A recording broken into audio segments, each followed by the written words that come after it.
मालेगाव शहरात एका अल्पवयीन आदिवासी युवतीवर खासगी रुग्णालयात अमानुष अत्याचार केल्याच्या घटनेने खळबळ उडाली असून या पार्श्वभूमीवर शहरातील संतप्त महिलांनी नारी शक्तीच्या माध्यमातून संताप व्यक्त करत अप्पर जिल्हाधिकारी कार्यालयावर धडक दिली।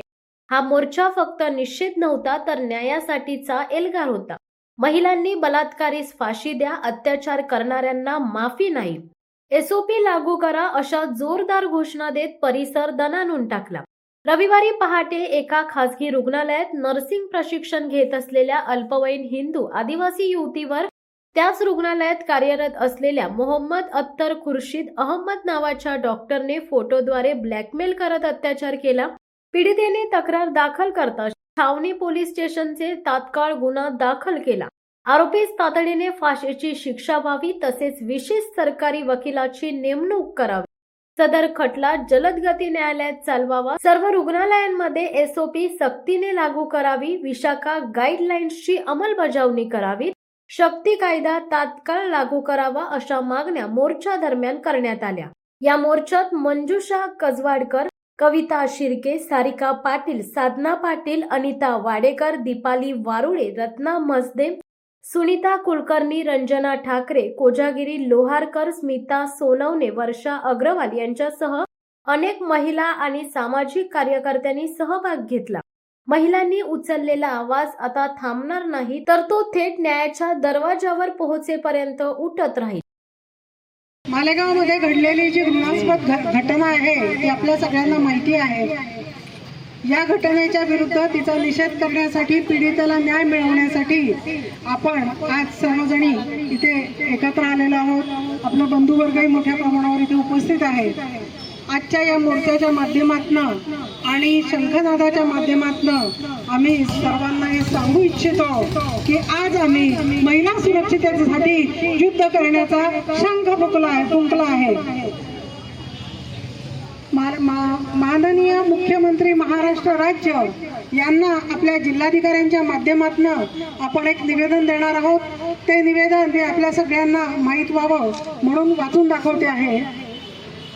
प्रति मुख्यमंत्री साहेब महाराष्ट्र राज्य, निवेदक नारी शक्ती, न्यायाच्या प्रतीक्षेत असलेल्या मालेगाव शहरातील सर्व माता भगिनी।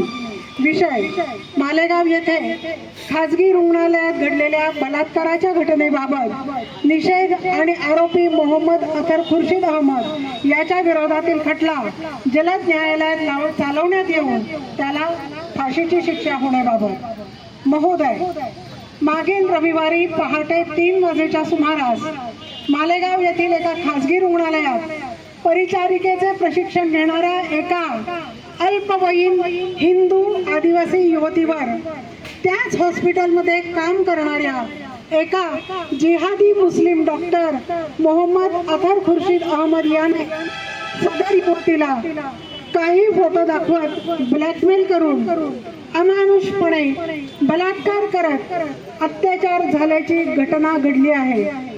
सदर घटनेबाबत छावणी पोलीस स्टेशन येथे गुन्हा दाखल केला असून सदर आरोपीस अटक करण्यात आली आहे। सदर घटनेबाबत मालेगाव शहरातील सर्व माता भगिनी महिलांचा तीव्र भावना असून आम्ही कटू शब्दात सदर मोर्चाद्वारे संताप व्यक्त करीत आहोत। सदर घटनेचा निषेध करताना आमच्या मागण्या पुढील प्रमाणे: 1. आरोपी मोहम्मद अख्तर खुर्शीद अहमद याच्या पोलीस कोठडीत गुन्ह्याचा सखोल तपास करण्यासाठी अजून वाढ करण्यात यावी। तसेच सदर आरोपीस कोणत्याही स्तरावर जामीन देण्यात येऊ नये। सदर गुन्ह्याबाबत कायमस्वरूपी विशेष सरकारी वकिलांची नेमणूक करण्यात यावी।